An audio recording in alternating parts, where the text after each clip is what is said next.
இந்த அழகான சிலைகளை பற்றி தெரிந்து கொள்ள வேண்டுமா? இவை ஸ்ரீரங்கம் ரங்கநாத சுவாமி திருக்கோயில் பரமபதநாதர் சன்னதியில் அமைந்துள்ள கண்ணாடி அறையில் காணலாம். இதில் விசேஷம் என்னவென்றால் மார்கழியின் 30 நாளும் திருப்பாவை பாசுரத்தில் வரும் பாக்களின் பொருளுக்கு ஏற்ப இச்சிலைகளை அலங்கரிக்கிறார்கள். நீங்கள் பார்ப்பது மார்கழி முதல் நாள் அலங்காரம். அதாவது திருப்பாவையில் முதல் பாடலான மார்கழி திங்கள் மதி நிறைந்த நன்னாளாம் என்ற பாடலின் பொருளுக்கு ஏற்ப அமைத்திருக்கிறார்கள்.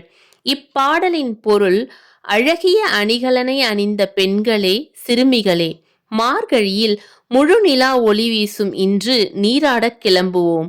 கூர்மையான வேலுடன் நம்மை பாதுகாக்க நந்தகோபன், அழகிய கண்களை உடைய யசோதா பிராட்டி ஆகியோரின் மகனான சிங்கம் போன்ற சிவந்த கண்களுடன் கரிய நிறத்தில் பிரகாசமான முகமுடைய கண்ணபிரான் காத்திருக்கிறான். அவனை வாழ்த்தினால் இந்த உலகம் நம்மை வாழ்த்தும். இத்திருக்கோவிலில் அமைந்துள்ள வெளியாண்டாள் சன்னதியில் அன்னைக்கு சிறப்பு அலங்காரம்.